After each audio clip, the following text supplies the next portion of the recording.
The letter hit the floor of the Dust Creek Sheriff's Office like a stone dropped into still water, and rancher Xavier Whitmore stood there with his heart cracked clean open. Reading the words she had written in that careful, looping hand he had come to love more than the sunrise over his own land. "You are too good for a broken woman. Do not look for me. This is the kindest thing I know how to do for you. Forgive me and forget me. Rosalind." He read it 3 times.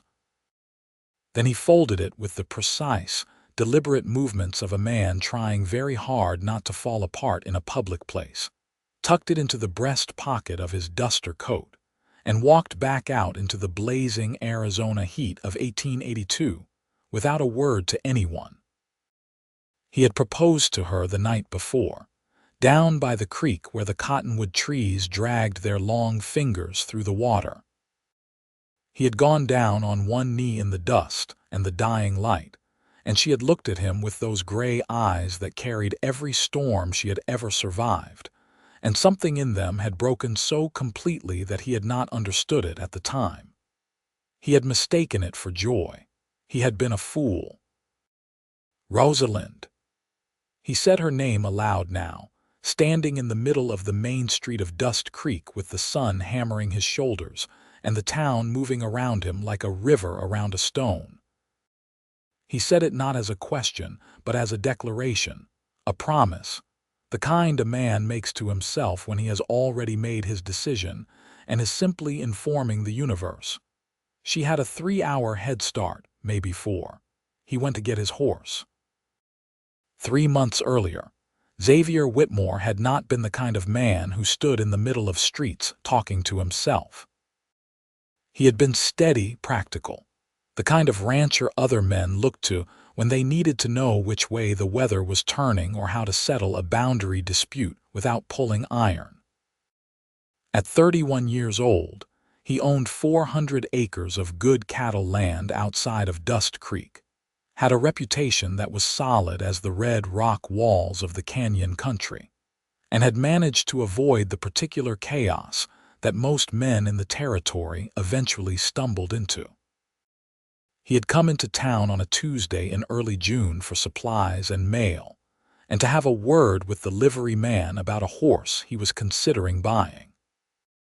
He had not come into town to find a woman sitting in the dirt behind Calder's General Store with a split lip and a look in her eyes that said she was calculating the precise cost of asking anyone for help and finding it too high. He almost walked past her. He had gotten 3 steps beyond the corner of the building before something stopped him. Not a sound, not a word from her, because she had not made a sound, just a feeling, the way a man sometimes feels a change in the air before the storm is visible. He went back around the corner. She looked up at him, and he saw immediately that she had been trying to make herself smaller, pressing back against the rough wood planking as though she might be able to disappear into it if she tried hard enough.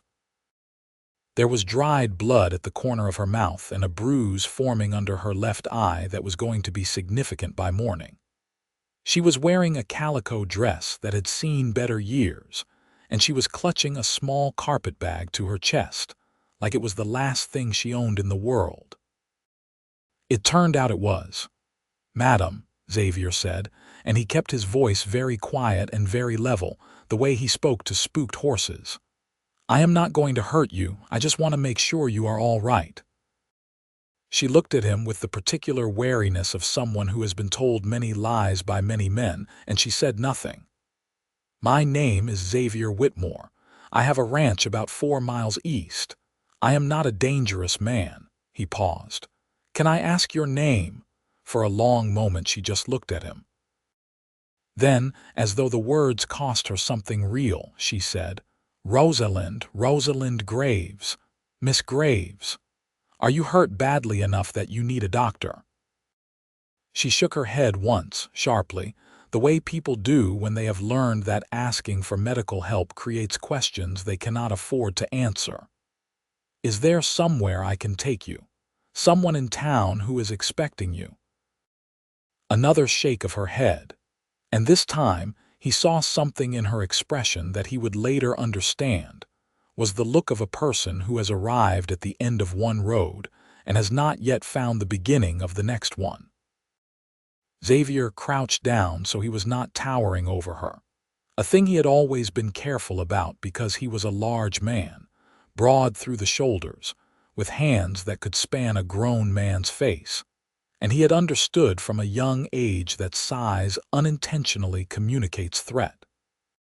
He balanced his forearms on his knees and he looked at her directly and he said, "I am going to be honest with you about something." She waited. "I cannot walk away and leave you sitting in the dirt behind a store. It is not something I am capable of doing. But I do not want to make your situation worse by pushing into something that is not my business. So I am asking you what you need. Not what you think you can ask for. What you actually need." The question seemed to disarm her in a way that nothing else had. He watched her lips press together and her jaw tighten, watched her fight whatever it was she was fighting, and then she said in a voice so low he had to lean in slightly to catch it, "I need somewhere to be that is not here, just for a little while, just until I can think."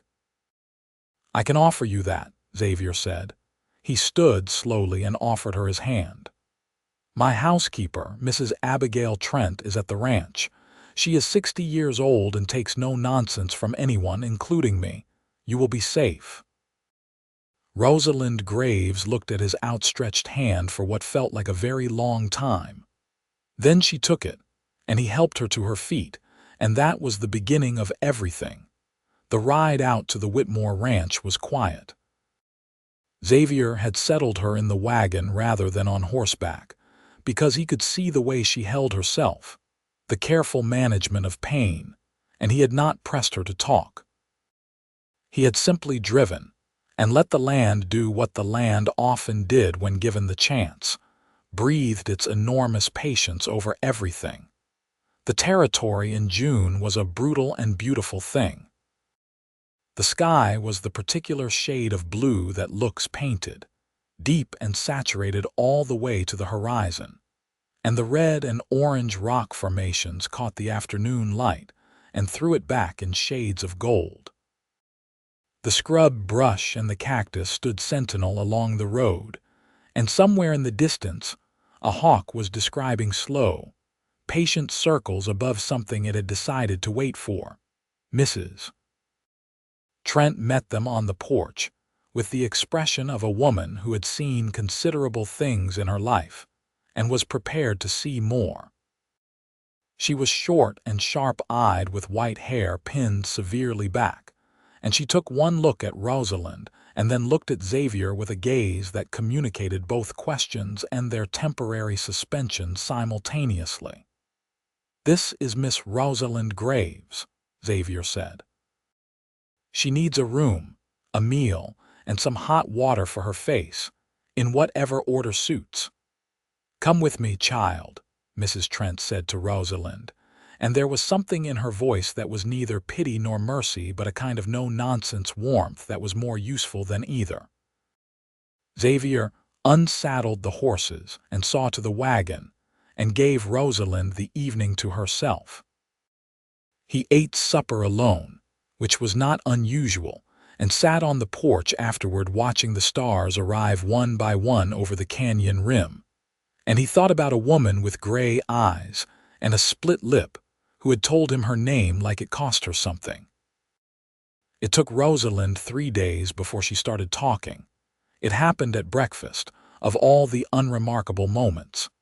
Xavier was eating eggs and she was sitting across from him at the wide pine table in the kitchen, and Mrs. Trent was somewhere in the back of the house, and the morning was pouring through the window in long bars of clear light, and Rosalind put down her fork and said, "You have not asked me." Xavier looked up from his plate. "Asked you what? Where I came from? What happened to me? Who did that to my face?" She touched the bruise, which was fading now from purple to yellow-green, still dramatic but no longer swollen. "Everyone asks. Everyone needs to know what kind of trouble they have let into their house." I figure you will tell me what you want me to know, Xavier said, when you want me to know it. It is not my business until you make it my business. She studied him. He had the feeling she was looking for the trap in what he had said, examining it from multiple angles the way you check a rope bridge before you trust your weight to it. I was married, she said finally. In Tucson, for 4 years. He waited. His name was Clement Graves. He was a businessman. He had money and a house and a very good reputation in the community, and everyone thought he was a fine, upstanding man, and he was, except in private. She picked up her fork again but did not use it. In private, he was something else entirely.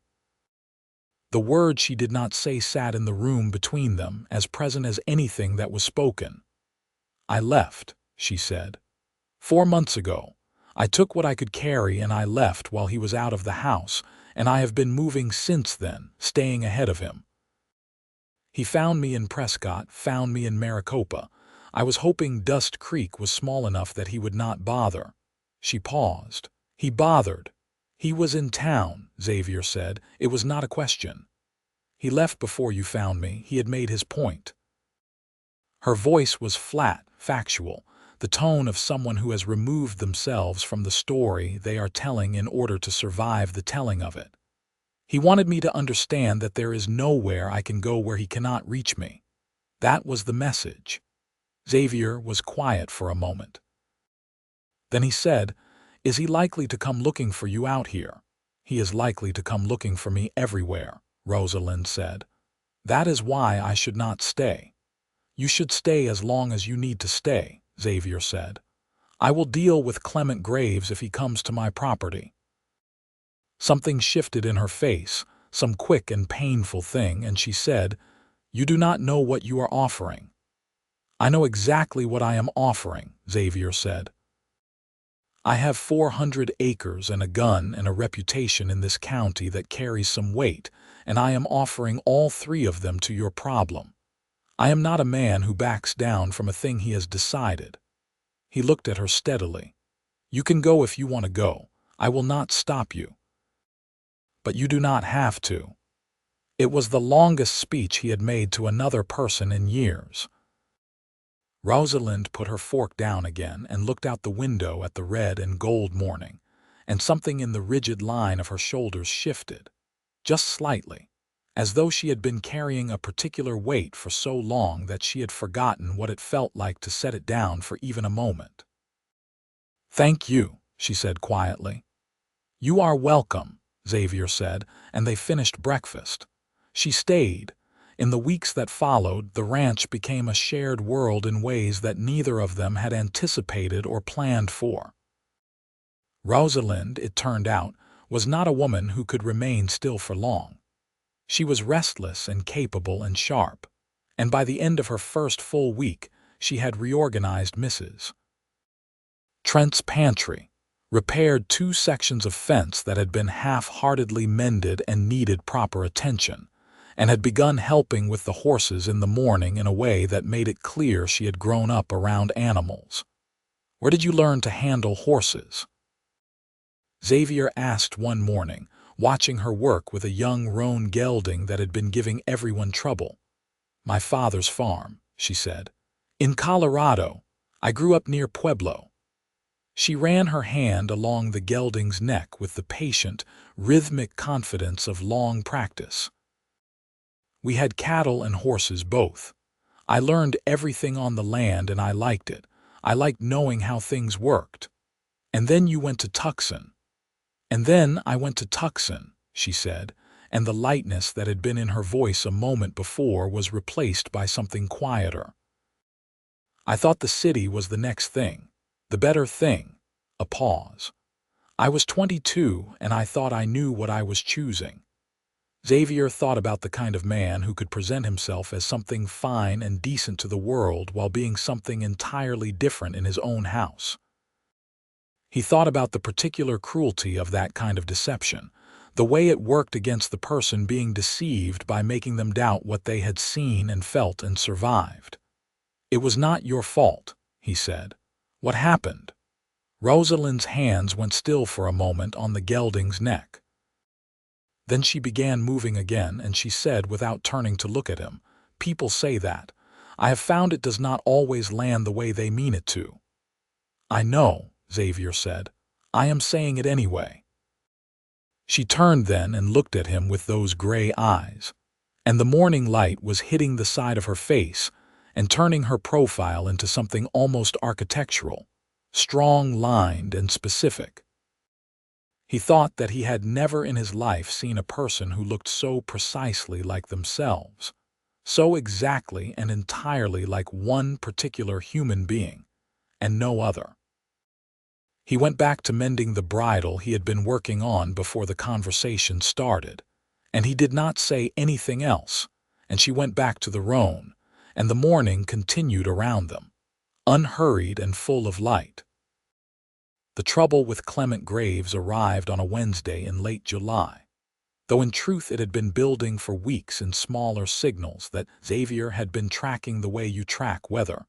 The stranger who had been asking questions in town about a woman matching Rosalind's description. The letter that arrived at the post office addressed to her under her married name that she burned without opening. The feeling Xavier had sometimes at the edge of his property that something was watching. He had not shared all of this with Rosalind. He had shared enough that she would not be caught off guard, but he had kept some of it to himself, working it quietly, talking to the sheriff, talking to his neighbors, building a quiet infrastructure of awareness around the property that was the frontier equivalent of a locked door. The sheriff of Dust Creek was a man named Roy Callahan, broad and weathered, 50 years old, fair in the way that men who have seen the cost of unfairness sometimes become. Xavier rode into town the morning after the stranger had been asking questions and laid the situation out for him plainly. Rosalind Graves, born Rosalind Dunbar, left her husband in Tucson after sustained mistreatment, Xavier said. He has been following her across the territory. He was in Dust Creek in June and he found her and he hit her and left. I believe he intends to come back and force her to return with him.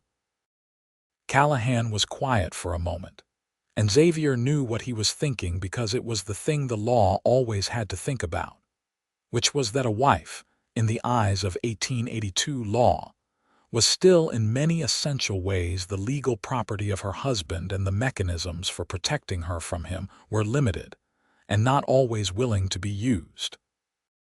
"If he comes to your property," Callahan said carefully, "and he comes with the intent to remove a person by force, then I will handle it," Xavier said.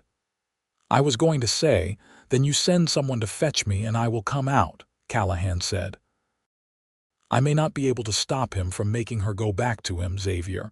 I want you to understand that, but I can make sure he does not hurt anyone else in the process."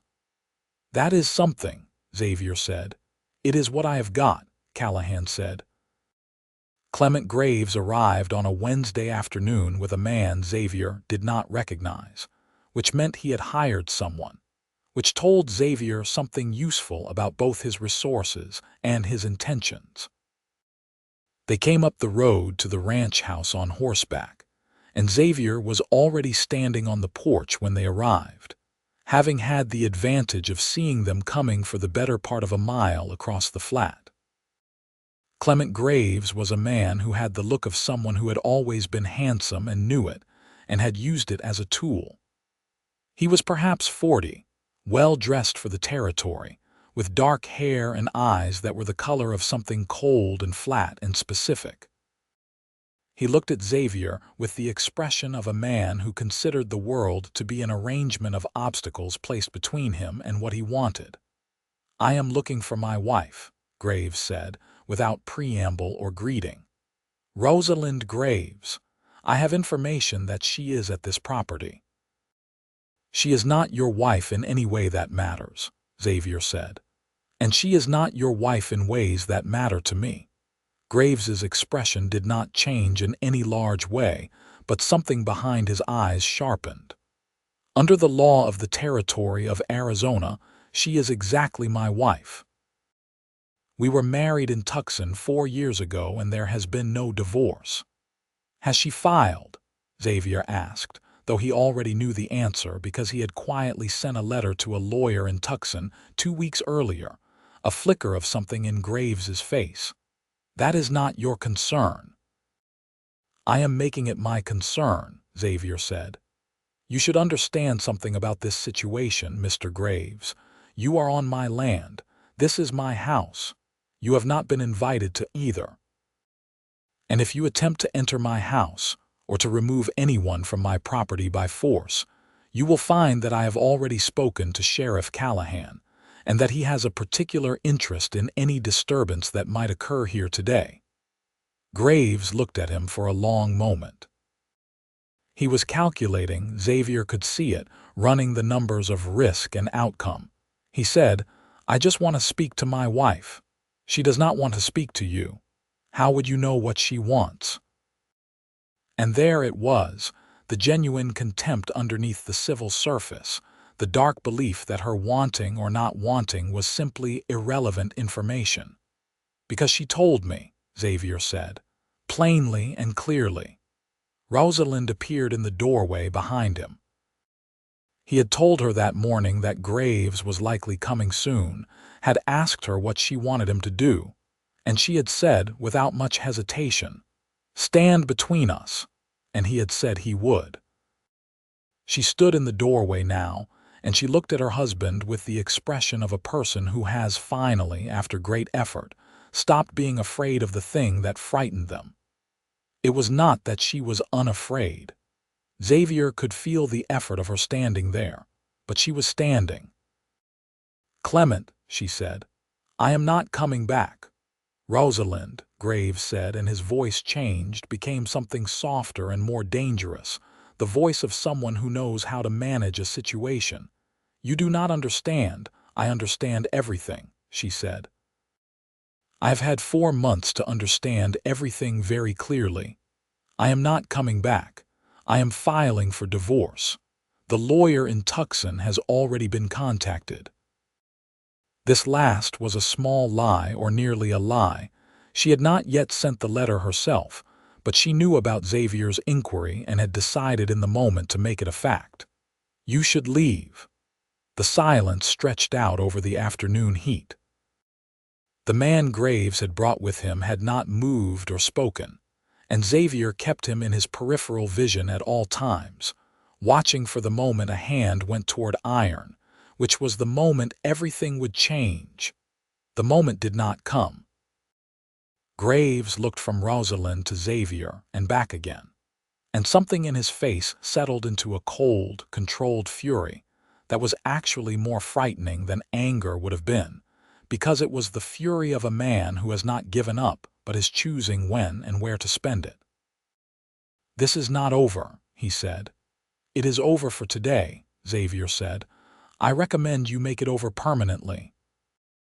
Graves turned his horse and rode away, and the man he had brought with him rode after him, and Xavier stood on the porch until they were a quarter-mile down the road before he turned and found that Rosalind had sat down very suddenly on the top step, her legs evidently having made their own decision about what they could and could not continue to support. He sat down next to her without comment. After a long while she said, "You lied. About the lawyer. You lied about the lawyer," he said. "I told you what I had done, which was make an inquiry. You made it into a fact. You did not correct me." "No," he agreed. She was quiet for a moment. "Why not?" "Because it needed to be a fact," he said, "so we should make it one." He saw the corner of her mouth move.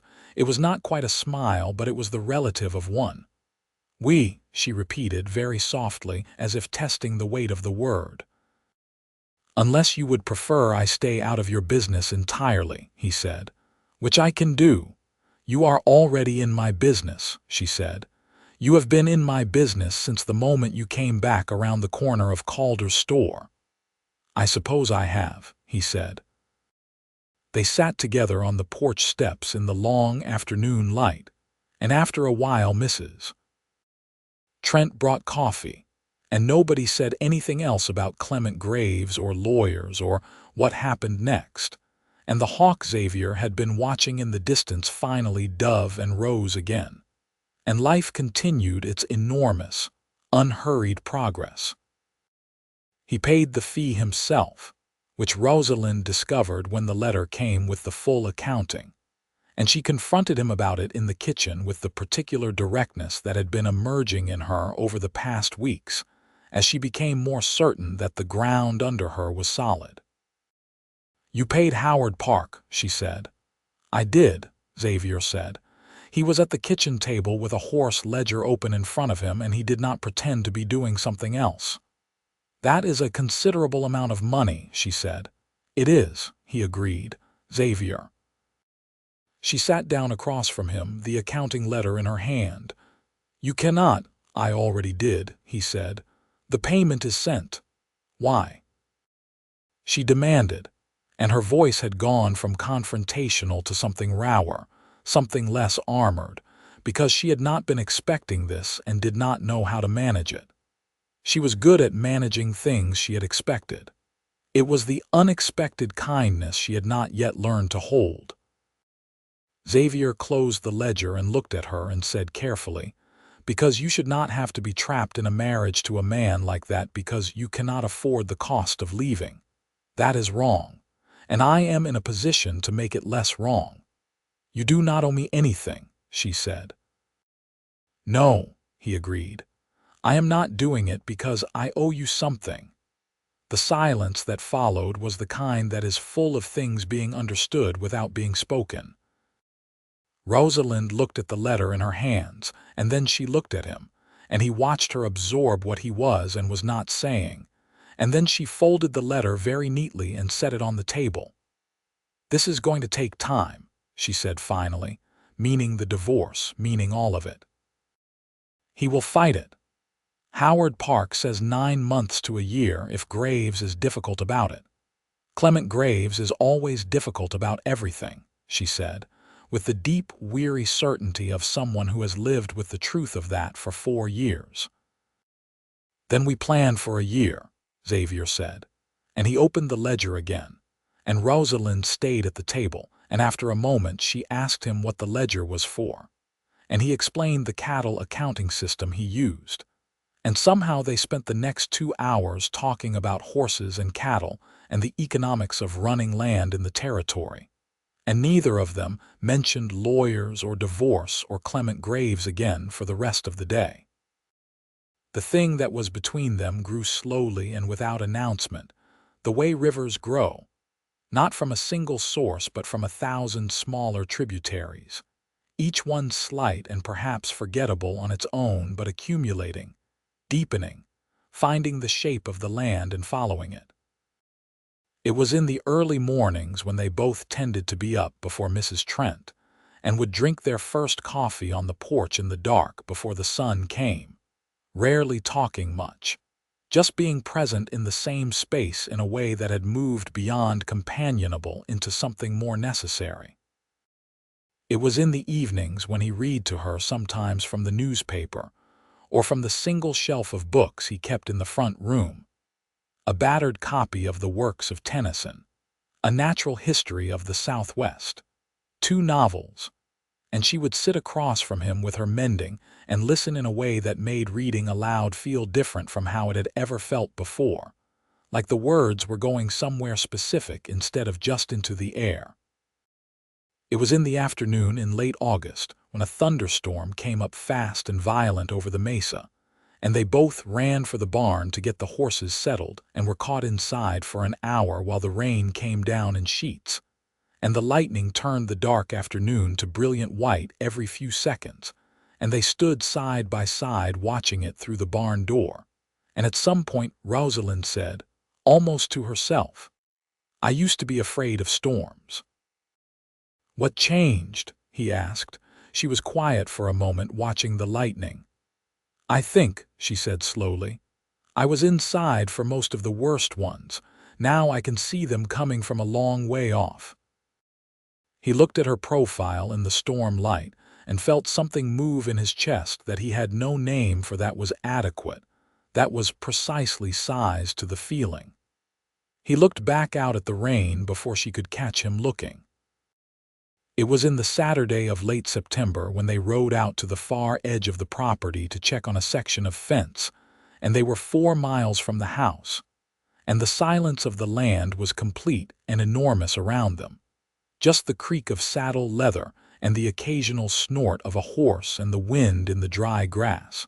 And Rosalind said, "Tell me something about yourself." "Something that is not about cattle." "What kind of something?" he asked. "Anything. Something true. Something that cost you something to learn." He thought about it genuinely, riding through the gold October grass. "I had a brother," he said, "younger than me by 3 years. His name was Daniel. He died in 1877 of fever, scarlet fever. We were close. He stopped. "He was the funnier one," he said finally. "I was always the serious one, and he was the funny one, and I think people liked us better together than they liked either of us alone. I have been alone since then, and I have been fine, but I have sometimes thought that I am only half of what I was when he was alive." Rosalind was quiet for a long time. Then she said, "I am sorry about Daniel." "Thank you," Xavier said. "I had a sister," she said. "Margaret, we are not close now." She sided with Clement because he convinced her I was. She paused, choosing the word. "Unstable. It is what he told everyone, that I was not well in my mind and that I had left because of a kind of mania. He is very good at the story. He has been telling it for 4 months, and by now, it is the truth for everyone who knew us." The injustice of it was so specific and so enormous that Xavier felt the inadequacy of any response he might make and said, simply, "That is one of the most unkind things a person can do to another person." "Yes," she said, "it is." They rode on in silence, and the fence was fine, and they rode back in the long slant of afternoon light, and somewhere on the way back their horses naturally drew alongside each other close enough that their knees were almost touching, and neither of them corrected it. He stopped sleeping well in October, which was a thing he recognized and acknowledged privately as a symptom of a condition he had not had before. He would wake at 2 in the morning or 3, and lie on his back looking at the ceiling of his bedroom, and be aware with uncomfortable clarity of exactly what room Rosalind was sleeping in, which was separated from his by 2 doors and a hallway, and he would think about gray eyes and the way she laughed, which was not often but was, when it happened, completely unreserved, like something that had escaped before she could catch it. He had not had many serious attachments before. There had been a woman in Flagstaff 5 years earlier that had been mutual and warm, and had ended by agreement, when it became clear that she was leaving for California, and he was not, and he had mourned it in a moderate and reasonable way.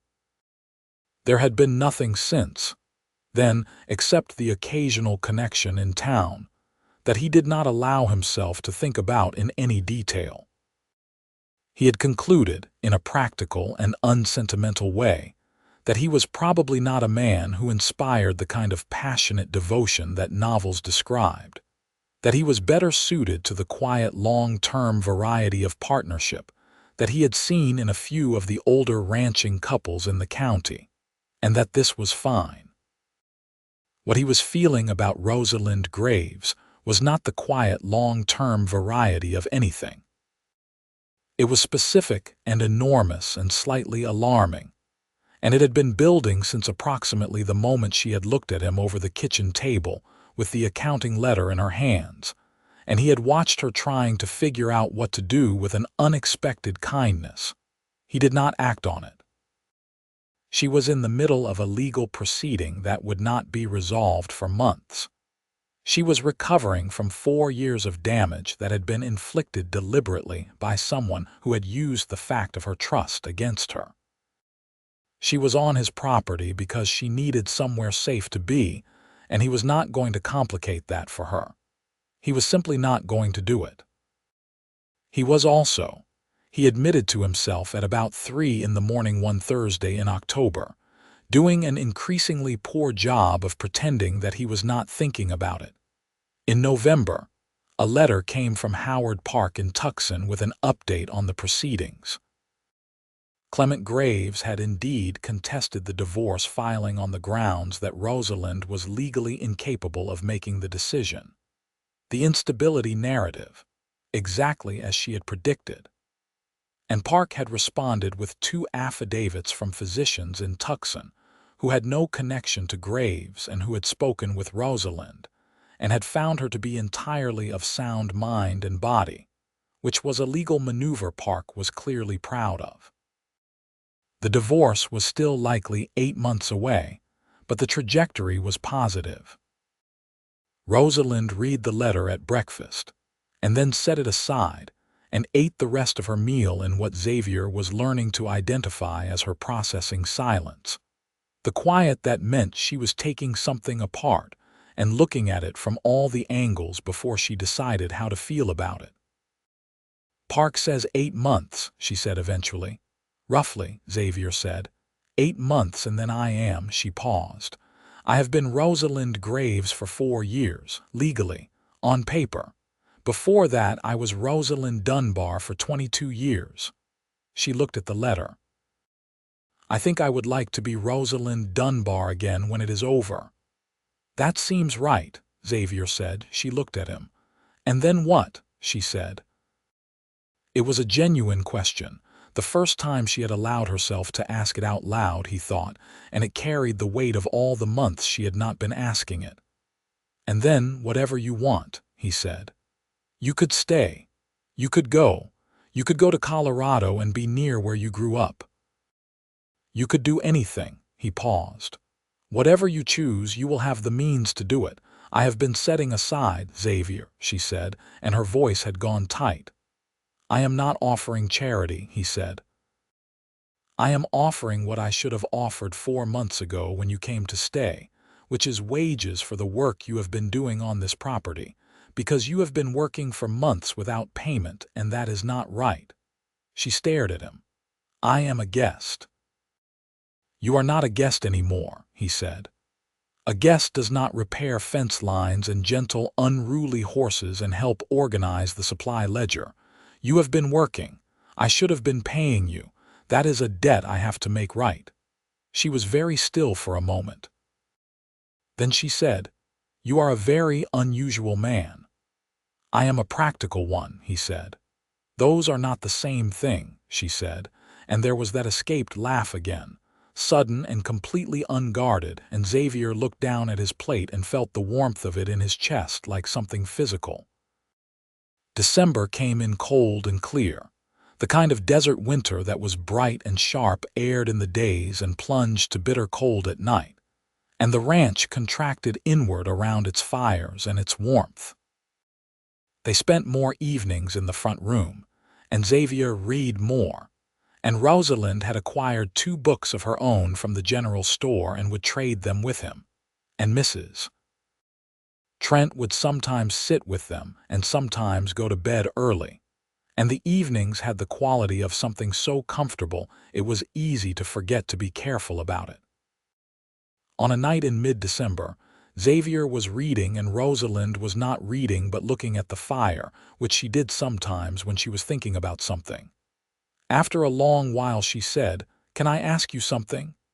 Yes, he said and set the book down. She kept looking at the fire. Have you ever been lonely? He considered the question with the seriousness it deserved. Yes, he said. After Daniel died, for a long time, and sometimes before that in a different way. The kind of lonely where you are around people and it does not help, he paused. Less so lately. She turned to look at him when he said that quickly, and then away again. I was lonely for 4 years, she said. Inside a marriage, I think that is one of the worst kinds. You cannot explain it to people without them asking you what you mean, because how can you be lonely when there is someone there? When the person there is not actually present to you, Xavier said carefully, when the relationship is not actually a relationship. Yes, she said quietly. That. The fire popped and settled, Outside, the wind was going across the mesa, a long, low sound. "I have not been lonely since June," Rosalind said, very quietly, as though she was not sure she intended to say it aloud. Xavier was very still for a moment. Then he said, equally quietly, "Neither have I." She looked at him, and he looked at her, and the fire was between them and the wind was outside, and everything was very simple and very complicated all at once. He said, "I am going to tell you something, and I want you to know that there is no expectation with it. None. You can hear it and set it aside, and nothing has to change." She was watching him carefully. "I have feelings for you that are significant," he said. "I have had them for a while. I am not going to act on them while you are in the middle of all of this, and I am not asking you for anything. I thought you should know, because I have been sitting here knowing it for months, and it seemed unfair to keep it entirely to myself." The silence stretched out for what seemed like several minutes. "Xavier," she said, and her voice was different in a way he could not immediately interpret, careful and slightly afraid. "I told you there is no—" "I know," she said. "I heard you, I believe you." She turned to look at the fire again. "I do not know how to, I have not," she stopped. "I am not the person I was before Clement. And the person I was before Clement would not have been right for you either, because she was 22 and did not know what anything cost." "You are right for you," Xavier said. "That is all I know." She was very quiet for a long time. "Give me time," she said finally. "I have time," he said. "I have nothing but time." She nodded, very slightly, and they sat with the fire between them for another hour before she said good night. And he sat alone afterward with the book he was not reading. And he felt, underneath the uncertainty of everything, something quiet and patient that was not hope exactly, but was in the same family. The months between December and the following September were the longest of Xavier's life, and also the best.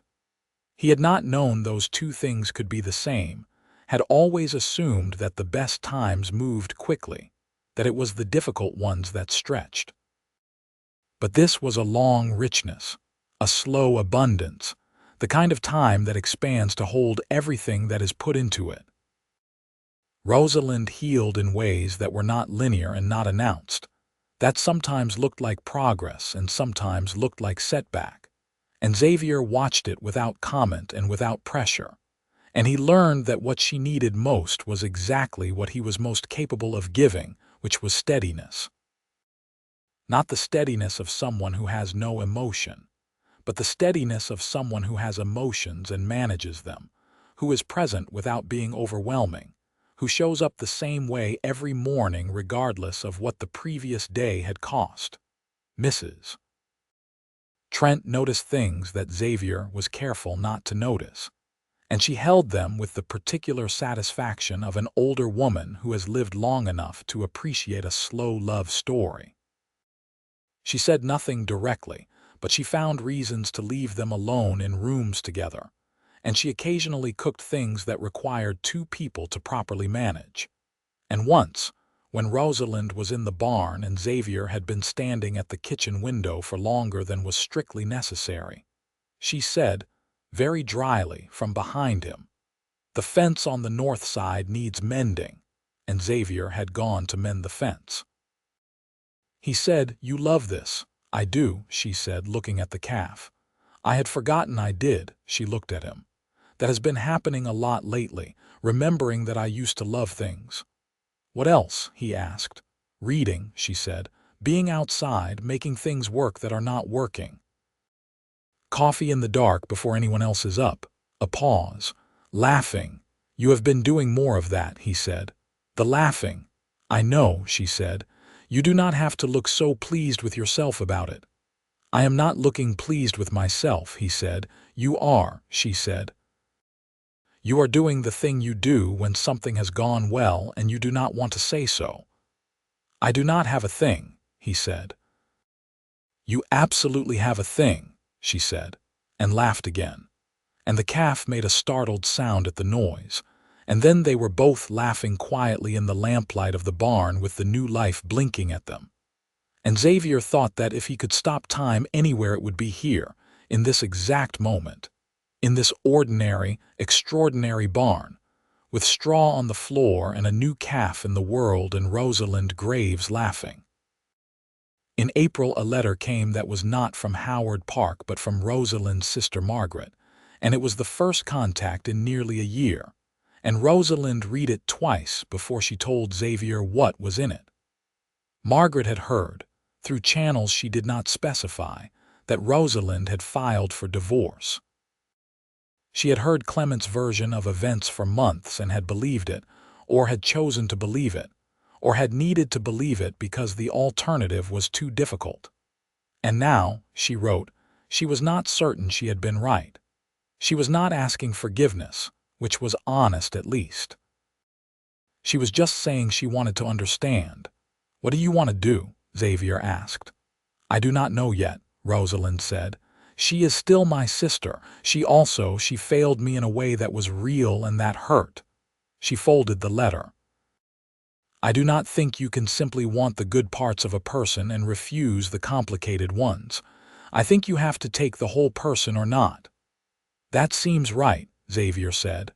"I will write to her," Rosalind said, "but carefully and slowly." She did write to her, and Margaret wrote back, and it was not a simple or a sudden repair, but it was a beginning, and Rosalind seemed to feel the weight of it differently from what Xavier had expected. Not relieved exactly, but more complete, as though a door she had thought was sealed had been found to have a hinge still. In June, almost exactly 1 year from the beginning of everything, Howard Park sent word that the divorce had been granted.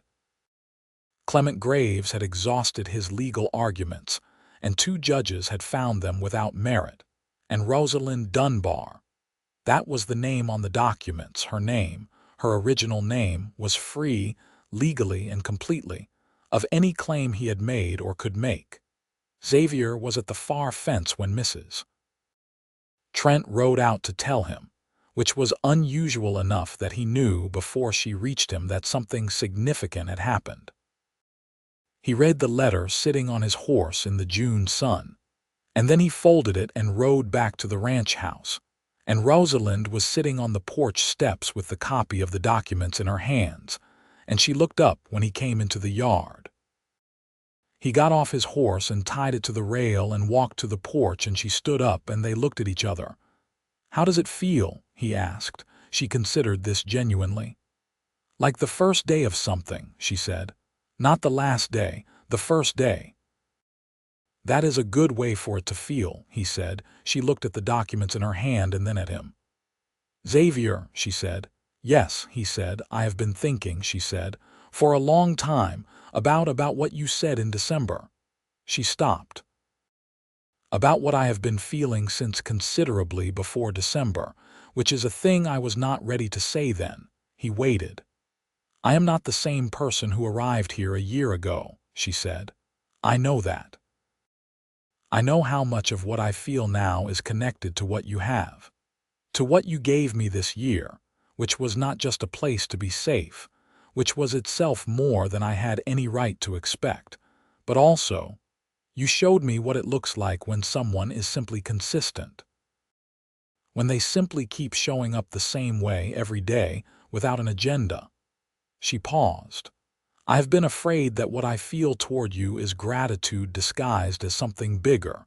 I have been examining it very carefully for months.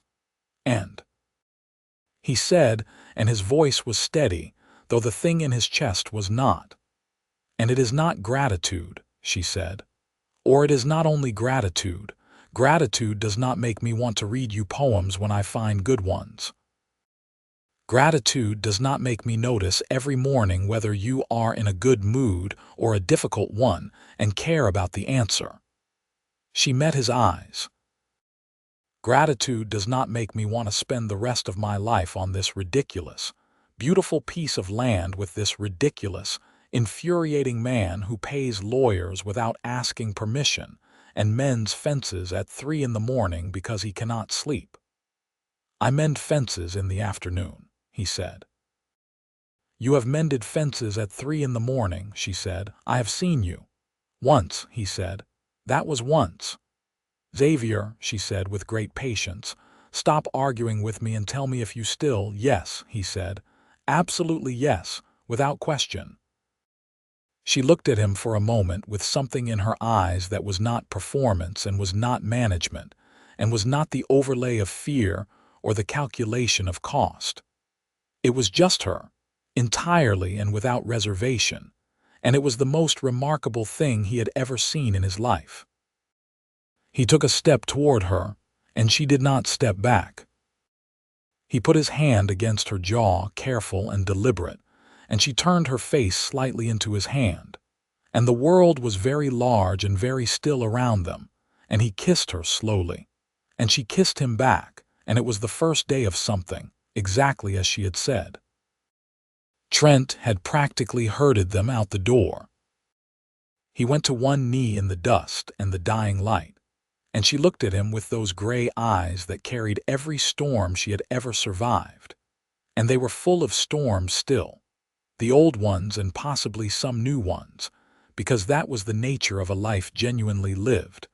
But they were also full of something that had not been there when he first saw them behind Calder's store, something bright and decided and entirely without apology. "Yes," she said before he had finished the sentence. And then she looked at him and he looked at her and she said quietly, "You are too good for a broken woman, Xavier. You should know that." He stood up and he took her face in both hands and he said, "You are not broken, Rosalind. You are brave. You have been brave every single day since the moment I found you, and you were brave for years before that, surviving things that would have defeated other people entirely. You are the furthest thing from broken that I have ever known."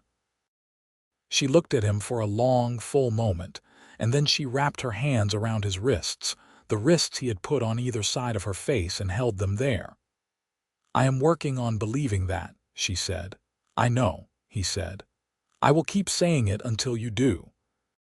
She leaned forward and pressed her forehead against his, and the cottonwoods moved in the evening air above them, and the creek ran its patient course, and the stars began to arrive over the canyon rim one by one, and everything that had been broken and frightened and hidden in the dark was, in this moment, held up to the light and found to be something that had simply been waiting for the right conditions to become what it was always going to be.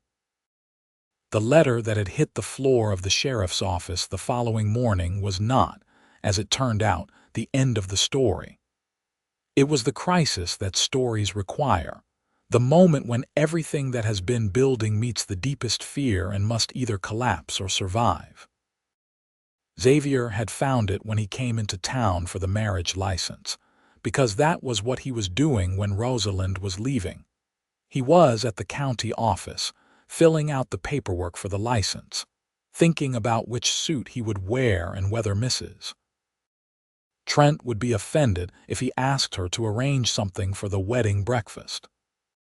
He was thinking about small, good, ordinary future things, and Rosalind was at the sheriff's office leaving a letter that was the final desperate expression of a fear that had not been fully believed yet, the fear that she would poison his life with the residue of her own, that a good man's goodness would eventually curdle into resentment when it met the particular complications of a woman with a history like hers. The sheriff, Roy Callahan, found Xavier at the county office and gave him the letter, and Xavier read it, and then he went to get his horse. He knew which road she would have taken. North, toward Colorado, toward the origin of herself, which was always where people ran when they ran toward rather than away. She had a 3 or 4 hour head start, and his horse was faster than anything she could have hired or bought in Dust Creek on short notice. He found her at midday near a water crossing about 12 miles from town. She had not been moving fast. He understood later that she had been moving with the exhausted deliberateness of someone who does not entirely want to succeed at the thing they are doing, but cannot find another option. She was standing beside a rented horse at the edge of the crossing, looking at the water, when she heard him come. She turned around. She had clearly been crying, which was something he had not seen from her before, not in all the months, not through the confrontation with Graves or the legal proceedings or the letter from Margaret or any of it. Her eyes were red, and her face had the raw, wide-open quality of someone whose armor has come off unexpectedly. He got off his horse. "You read the letter," she said, and her voice was rough. "I read the letter," he said. "I meant what I said in it," she said, but even as she said it she sounded uncertain, like someone who is testing whether a belief is still true and is not sure of the answer. "Rosalind," he said, and he walked toward her, and she did not back away this time, and when he was close enough, he took the letter out of his pocket and held it out to her. "Read it to me, out loud." She looked at the letter and then at him. "What? Read it to me." "I want to hear you say the words out loud." She took the letter with hands that were not entirely steady, and she looked down at it. And then she began to read, in a halting voice that was nothing like the voice she had found over the past year. Nothing like the woman who had told Clement Graves to leave. Nothing like the woman who had laughed in the barn in the lamplight. Nothing like the woman who had said yes before he finished asking. It was the voice of someone much earlier in the story, someone who had not yet been believed. "You are too good for a broken woman," she read. "Stop there," he said. "Look at me." She looked up. "You are not broken," he said. "I am going to say this to you as many times as you need me to say it. You are not broken. You were hurt, which is different. You survived, which is different. You rebuilt yourself, which is different. You are the bravest person I know, Rosalind. Not brave because you are fearless. You are not fearless, and I am not asking you to be. Brave because you are afraid and you keep doing things anyway. Brave because you could have stayed small and hidden, and you chose to stand on that porch and look Clement Graves in the face and tell him you were not coming back. Brave because you walked into a new life and made something real in it, even though you had every reason to believe the cost was too high." She was very still. "I am not too good for you," he said. "That is not a thing that is true. I am exactly right for you. And I believe you are exactly right for me. And I have believed it since the morning in the kitchen when I watched you take a letter that was evidence of an unexpected kindness. And I saw you trying to figure out what to do with it, because no one had given you an unexpected kindness in 4 years, and you had forgotten what they felt like." She put her hand over her mouth. Her eyes were filling again. "Come home," he said. "Come back and marry me. Not because I am asking it, but because you want to. And if you genuinely, in the clear light of everything, do not want to, then I will ride back to Dust Creek and let you go, and it will be the hardest thing I have ever done, but I will do it, because I am not Clement Graves. I do not hold on to things that do not want to be held." The water went over the crossing stones with its continuous, patient noise. The wind moved through the high grass. The sun was at its height, and the light was complete and without shadow. Rosalind lowered her hand. The tears had spilled down, and she did not wipe them away. "I got afraid," she said. "I know," he said. I thought eventually the truth of me would be more than, there is no truth of you that is too much," he said. "There is only you, that is all I have ever wanted."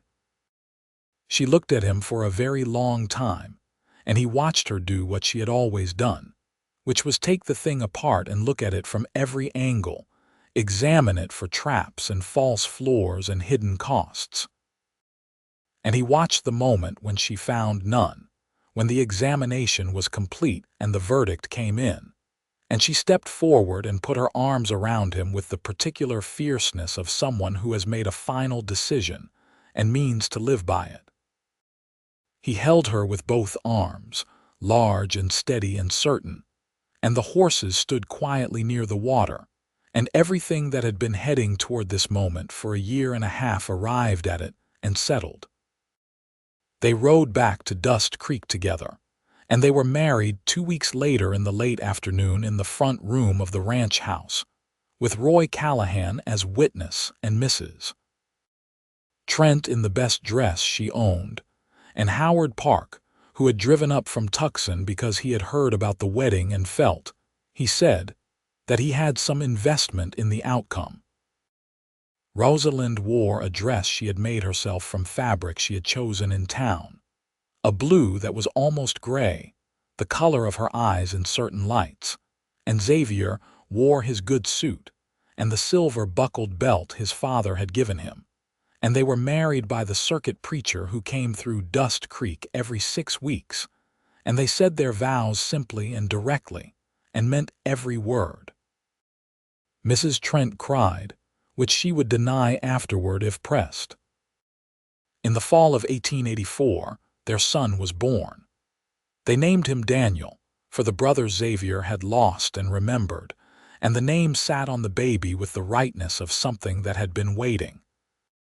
Daniel Whitmore came into the world on an October night with the thoroughness and conviction of a person who intends to make an impression. And he had his father's size and his mother's gray eyes, and the lungs of someone who had decided that the world should know he had arrived. Xavier held him in the lamplight of the bedroom while Rosalind slept, and he thought about the ranch and the years ahead, and the life that was opening like a country, enormous and various and full of things he could not yet see from where he was standing. Mrs. Trent took Daniel the following morning with the satisfaction of someone who has been waiting for this development and had not been in the least surprised by it. And she sat in the kitchen rocker with him and told him things about his parents in a low voice that were both embarrassing and accurate. And Daniel regarded her with the serious, considering expression that he would maintain for the rest of his life. Margaret came to visit in the spring of 1885. It was not a simple visit, and it was not without difficulty, because the breach between the sisters had been real and the damage had been real, and those things do not disappear simply because someone changes their mind.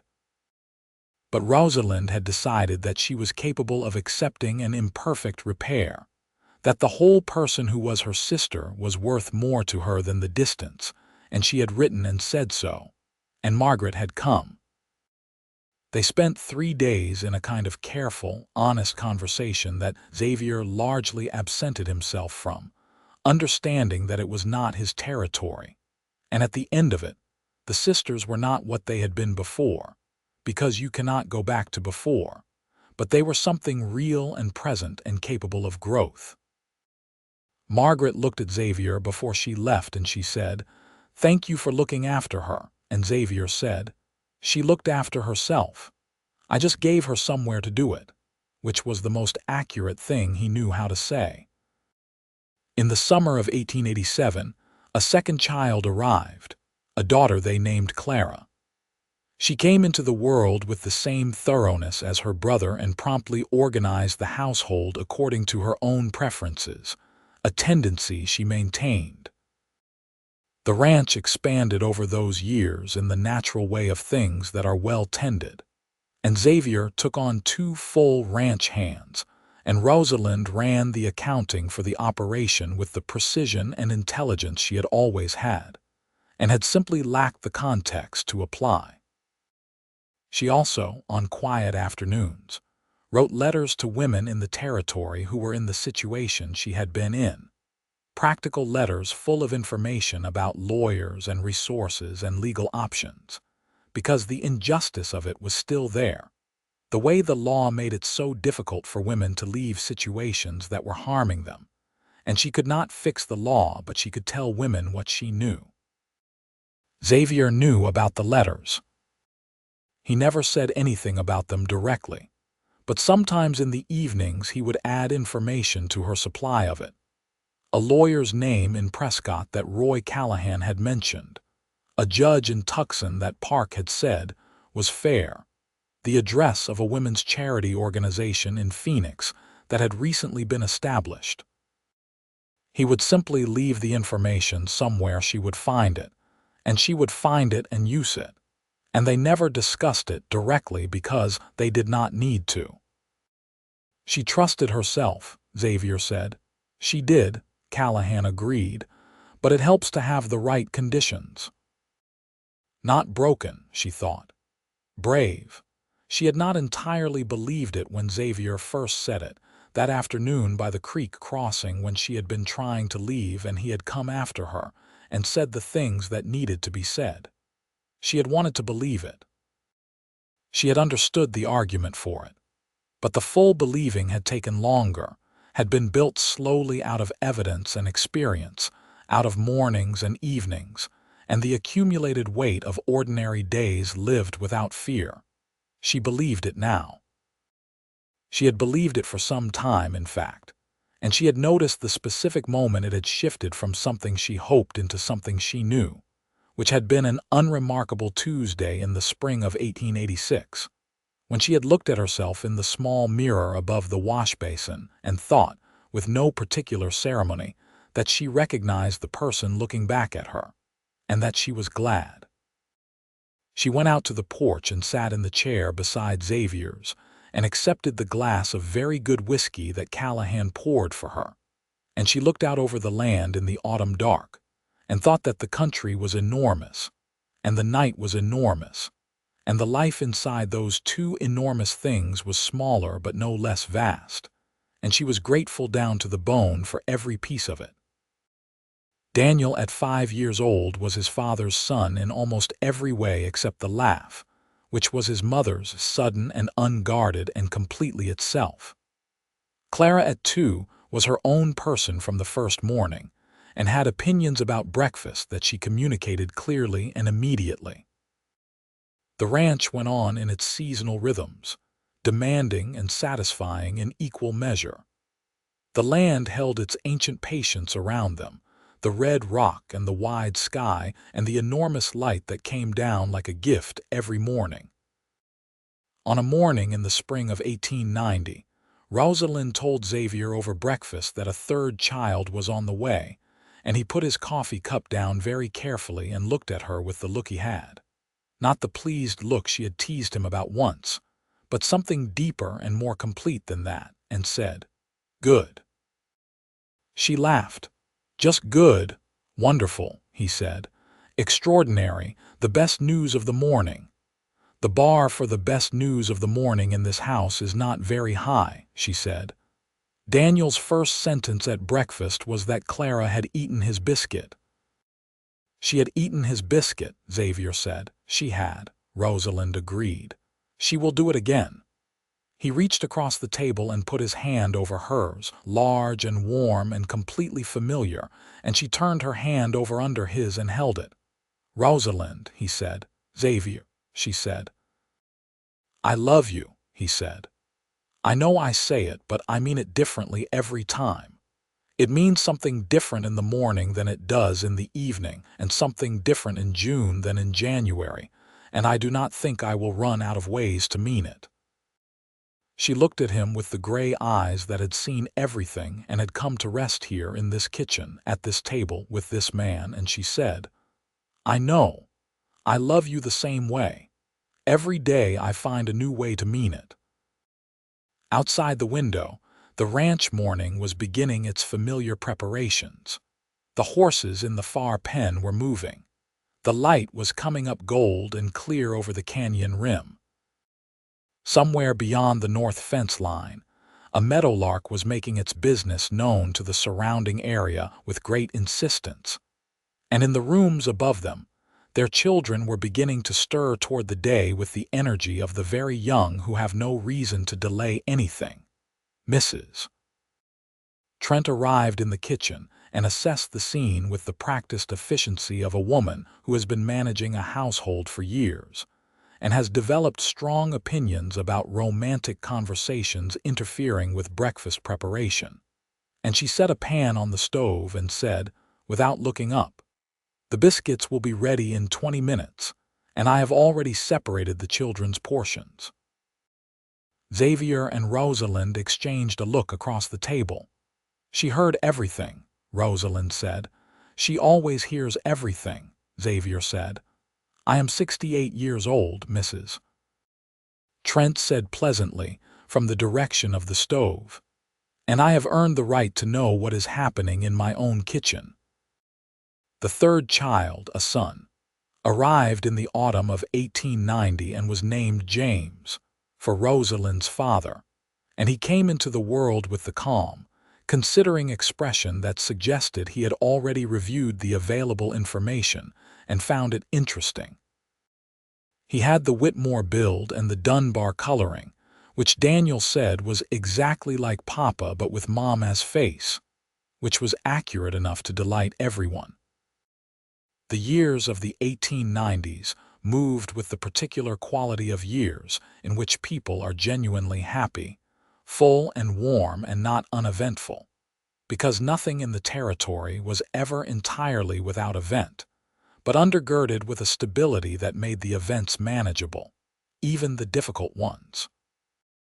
There were drought years and difficult market years, the ordinary complications of a working ranch and a growing family, and a life built in country that was beautiful and demanding in equal measure. Clement Graves, as it happened, never returned to their lives after the divorce. He remarried within a year, which said something, and moved to California, which said more, and whatever he was doing with his particular nature was no longer their concern or their problem. The law could not fully right what he had done to Rosalind during those 4 years. It could not give back what had been taken from her or repair what had been deliberately broken. But it had given her what she needed, which was out, and she had done the rest herself.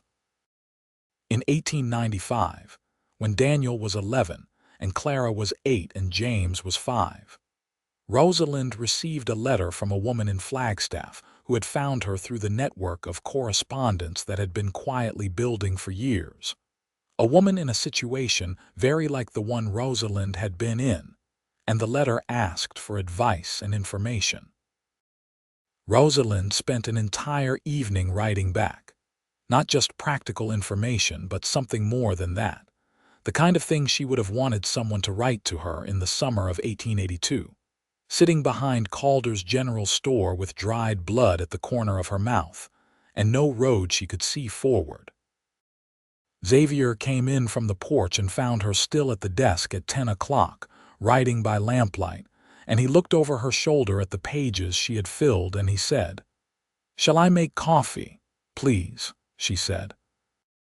He made the coffee and brought it and sat in the chair beside her desk and read the book he was reading, and she finished the letter, and eventually the lamp was the only light in the house, and the night was complete and silent around them.